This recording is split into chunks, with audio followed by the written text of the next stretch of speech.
Good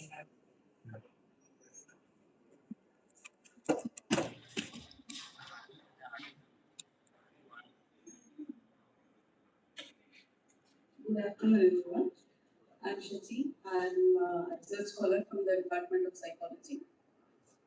This is my presentation regarding the bidirectional relationship between smartphone usage and academic engagement in adolescence. Today, I think we are in a situation of crisis where we are seeing the disruptive technology like artificial intelligence um, taking over all of our lives, all aspects of our lives. In the past, also, we have seen that whenever there was a huge technology improvement happening, without proper study and policy making, we have seen a lot of crises happening. Like, for example, in the industrial revolution, we didn't know how to manage the resources, we didn't know who would take over the resources of the world. In the automobile age, the pollution, policy making, roads, infrastructure that was not really attended to before adapting the technology. In the television area, it really led to a lot of consumerism, how the advertising agencies will control our lives and that kind of a thing. Now it is the internet boom along with the artificial intelligence. So there is a huge crisis coming up, especially in the mental health because the children are taken over by the social media. And there is a lot of mental isolation happening. Parents are wondering how to parent the current generation. Teachers are wondering how to teach them, and educators are really not able to figure out how to manage this technology advancement and still lead the students towards deep learning, creative thinking, or research-based mentality. Because looks like without ChatGPT assignments are not happening, without artificial intelligence, movies are also not being made. So there's a huge crisis that needs to be taken care of. The background. What educators, parents, and teachers want is for our children to be healthy, mentally, physically, in all ways, to be productive, to be nation builders, and have a healthy engagement with the technology. But what the technology companies are strategically developing is how to hijack their brain space, how to keep them all the time engaged in their products and such things. So this is the conflict. All that said, technology is not an option anymore. It has to be adopted. We want to look at how technology itself can be used in a useful way so that children have an engaging experience, deepen their learning instead of getting caught in the technology and doing nothing original, copy paste or using artificial intelligence for all their assignments, all their understandings has become the norm. We want to, from the psychological perspective, we want to understand while adapting the technology, how do we make use of the same technology and yet give a balance in the education, the way the children learn everything and so.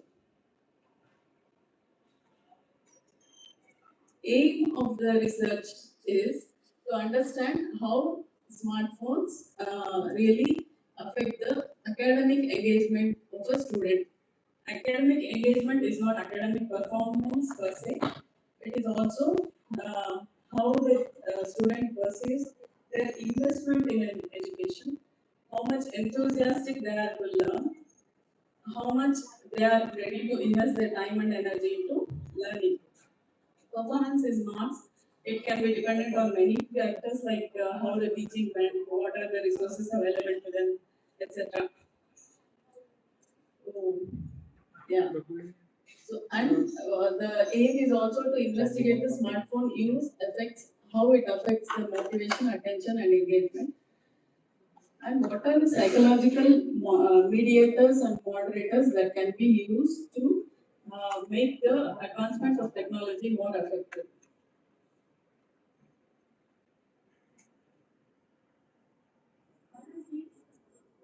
Sir, conclude. Right? Yeah. So this is the background. How do we deal with this conflict of interest? How do we make policies to come up with adapting healthy technologies? This is the theoretical framework. Self-regulation is the psychological construct which the research dwells upon, where the children learn how to use the technology better for their own betterment instead of getting hijacked, getting influenced by the technology. This is the research about.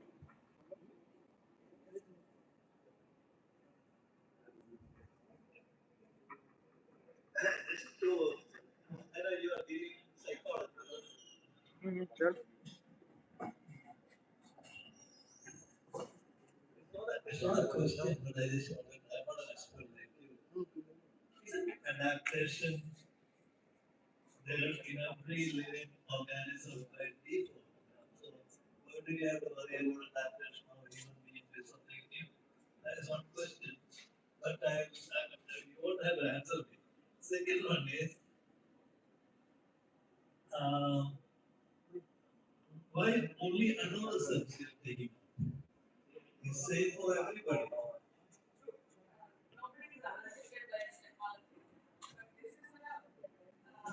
This population is the easiest to study for me. I'm also working as a counselor, school counselor, and we are seeing really bad results there because the smartphones are teachers are trying because parents are going to do. Yes, smartphones are technological innovations. The first technological innovation was fire. When it happened, when human being found out fire, there were no adaptability problems and there was war between the people. So I thought just give a slight hint on it so that people like you are experts in this can think beyond what you are thinking. I totally agree to the statement that change we have successfully adapted, yes. But when the change is extremely fast and not all population is there in the policy making, how it will be implemented. Fire was useful for everybody, right? Automobiles were useful for everybody, created a lot of economy, lot of jobs. But here, it is hijacking the brains, and there is a huge possibility that loss of jobs will be there. We don't know how it will be, and it is very fast in my You are here.